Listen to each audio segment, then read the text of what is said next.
Hello everyone, and welcome back to the space where we say that I can sleep. Before we get started, I just want to say that for those who are experiencing the start of summer like I am, please stay cool, please stay hydrated, please stay out of the sun.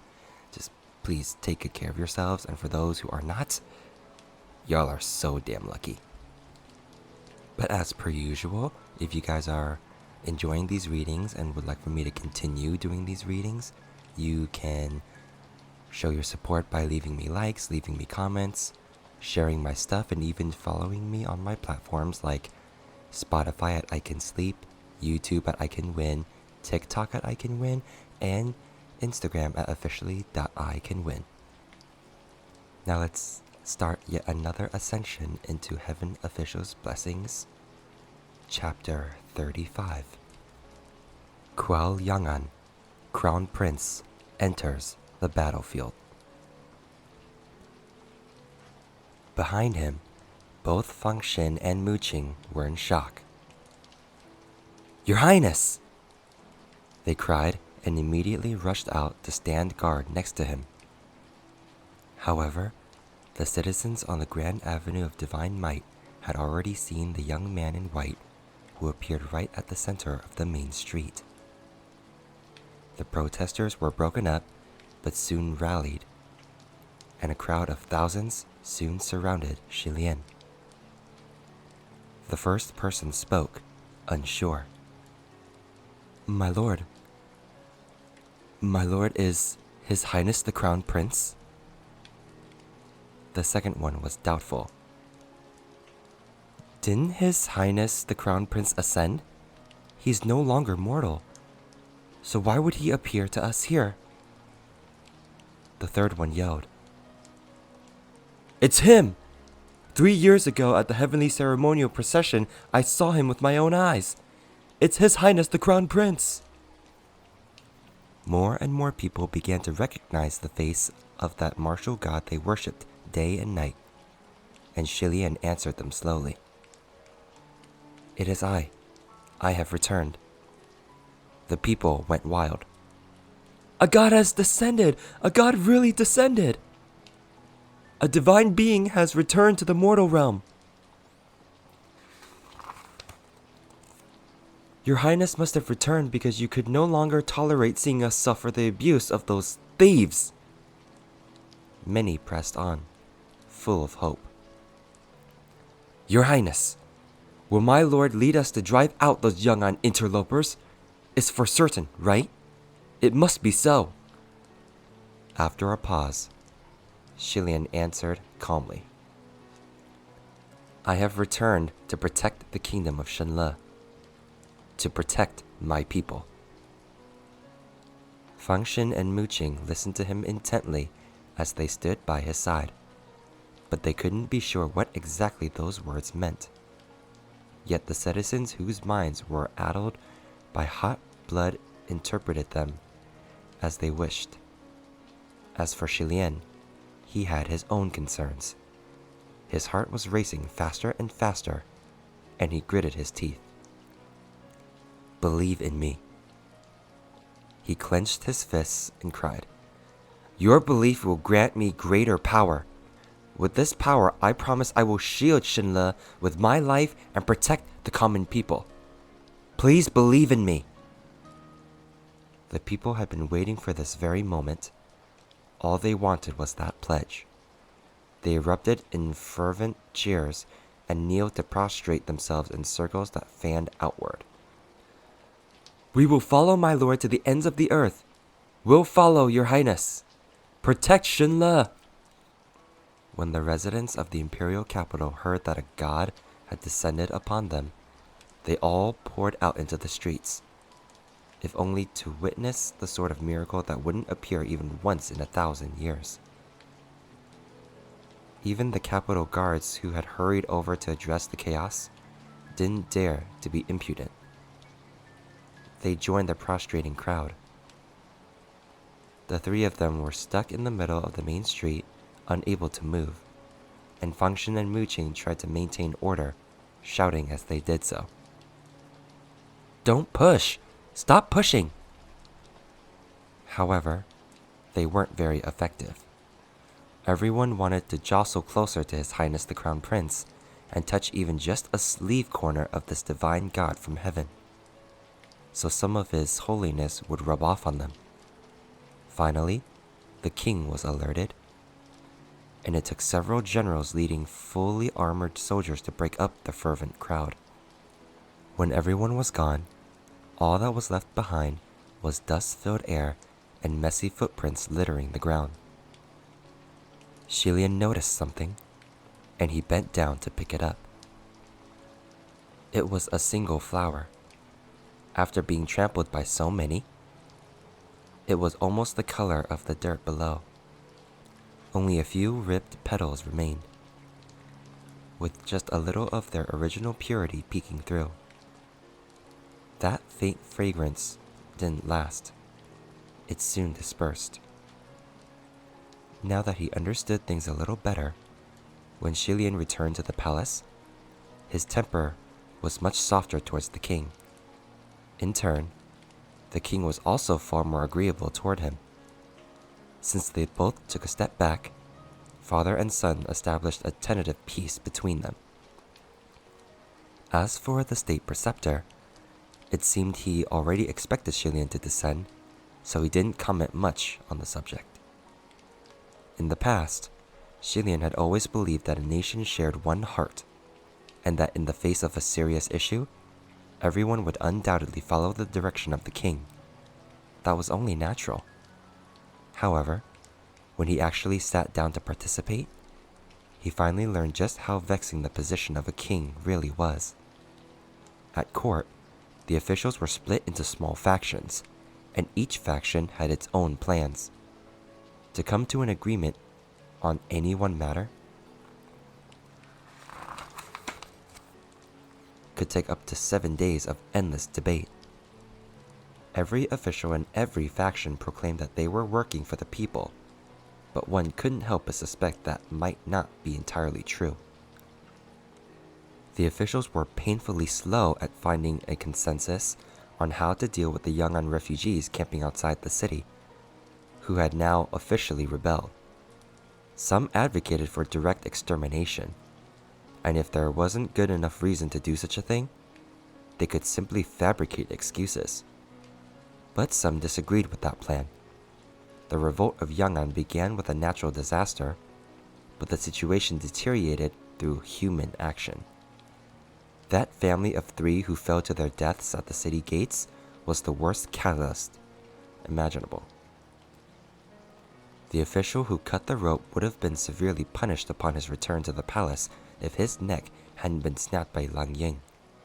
To put it bluntly, no matter how convoluted the circumstances, no matter the reasons, on the surface it seemed like a straightforward case of the common people rightfully rebelling against an oppressive authority. Now that things had devolved to the present point of complete pandemonium, fabricating more crimes to punish would only provoke further disgust, and whatever reasons they used to justify them would not work to deceive the people. But if they simply deployed an army to exterminate the refugees, it'd be without a just cause and would destroy any illusion of benevolent authority. Preventing gossip was just as important as preventing floods.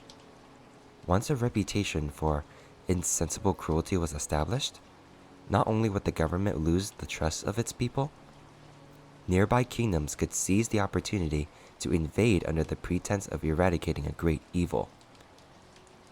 However, thinking about it from a different angle, what was there to be afraid of? The YONG'AN refugees were squatting in the wilderness with neither food nor arms. So how long could the revolt last? Thus, the most popular proposal in the end was this. If the YONG'AN refugees dare attack, they shall be repelled and killed each time. If they don't, then they shall be left to their own devices to survive or die. Shenle wouldn't need to waste a single resource, and the people of YONG'AN would be left to exhaust themselves. As a martial god, Shi Lian's descent naturally meant he had to demonstrate his worth on the battlefield. So it stood to reason that the army vigorously played up their cause. The side of His Highness the Crown Prince was the side of justice. The army of His Highness the Crown Prince was the army of God. All of a sudden, countless young men across the entire kingdom excitedly enlisted, and in a few short days, the size of the Shinle army exploded exponentially. It caused such a stir that news of it must have reached the YONG'AN camp.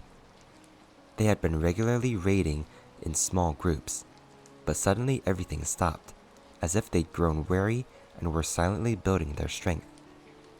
This made the soldiers in Shinle nervous, and over they described to Shi Lian just how terrifying that Lang Ying was, the man who was always on the front lines. The sound of his name and the memory of the infant's dead body always brought up complicated feelings for Shi Lian. After 2 long months of waiting with bated breath, the YONG'AN refugees finally launched another attack. Shi Lian only brought a short sword and didn't even wear any armor. The battle ended in under 2 hours. Blood stained everything, from the earth to the sky to the reeking air itself. The remaining YONG'AN warriors abandoned their gear and retreated frantically. Before the Shinle soldiers could react, they were already surrounded by countless slain bodies. There was not a single enemy left standing. As for His Highness the Crown Prince, he was slowly sheathing his sword without so much as a stain on his sleeves.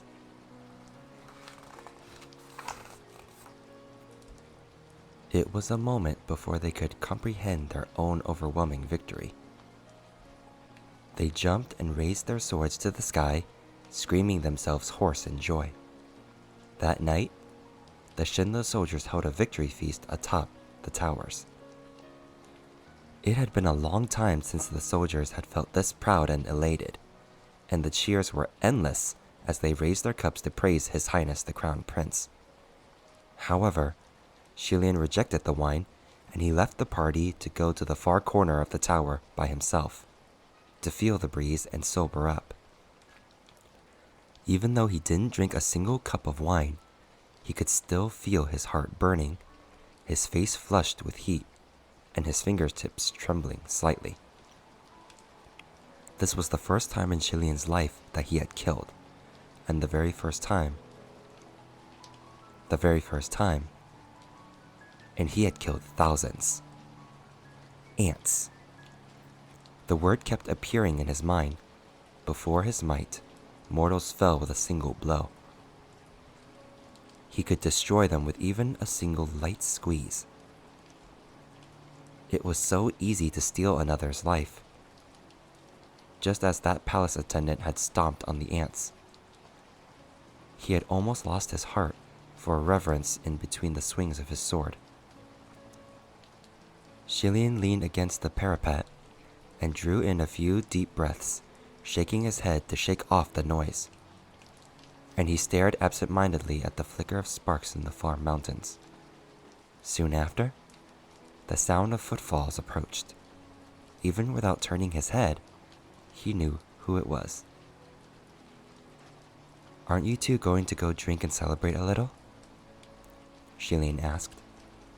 Mu Qing humphed. "What's there to celebrate? The situation doesn't look good."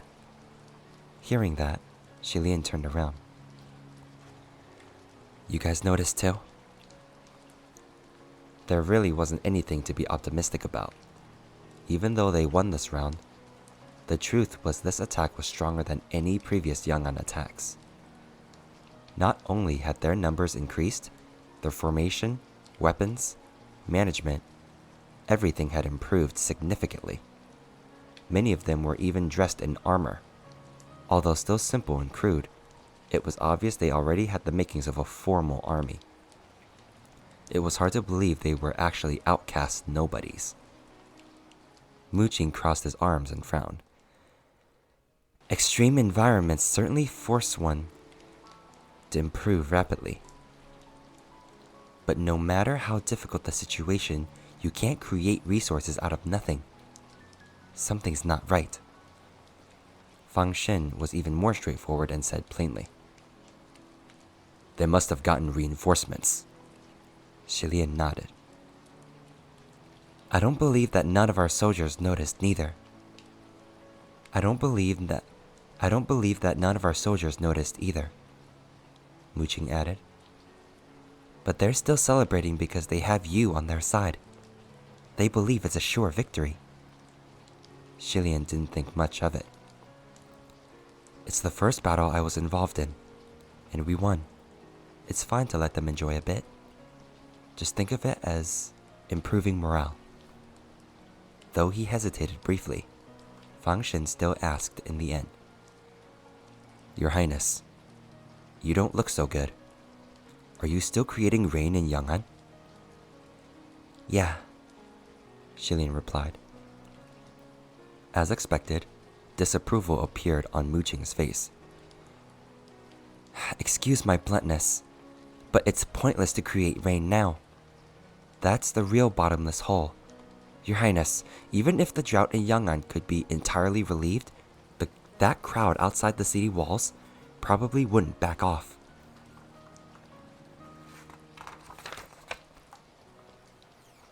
"I know," Shilian said, "but my rain isn't meant to make these people retreat. It's for those who remained in YONG'AN to make sure they don't die of thirst. That was my original goal, and I won't change it for anything." Fang Shen was still worried. "Can you really keep this up?" Shilian patted his shoulder. "Don't worry. I have 8,000 temples. There are plenty of devotees, so I'm fine. Of course. But..." His other arm circled around Muqing's shoulders, and Shilian sighed. "Thank goodness you two helped today. Thank you for staying by my side." That day, on the battlefield, his two subordinates suffered much more than he did. They were absolutely covered in blood and grime from all the killing. There's no need to say such things, and Muqing gave a non-committal grunt. Shilian squeezed the other two close and said earnestly, "Not just for today, but for always. Thank you both so much.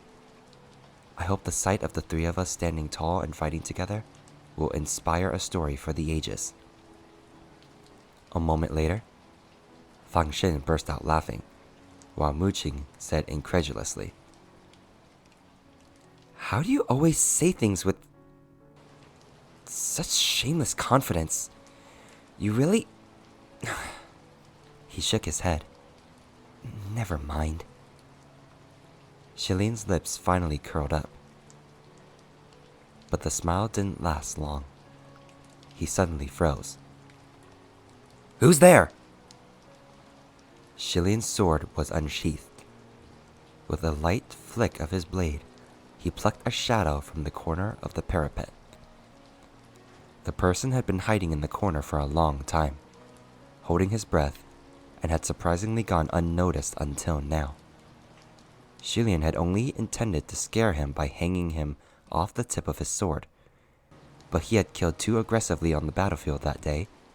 His arms were still shaking and his hands lost control. His simple flick was too powerful, and he threw the person right over the wall. Suddenly, all three of them were able to see clearly that the person's uniform and gear were that of their own army, and he himself looked like a boy of maybe 14 or 15. The boy hung in midair for a moment, and one breath later, his form disappeared as he plummeted toward the ground below. "Oh no!" Shilian cried internally, and he leapt out. As he dove over the side, he hooked his foot onto the edge of the parapet, and he swiftly reached out and managed to grab the boy's arm. The young soldier's body dangled in mid-air and swung back and forth a few times before he looked up. Their eyes met, and borrowing the faint moonlight, Shilian was able to see his face. His eyes widened.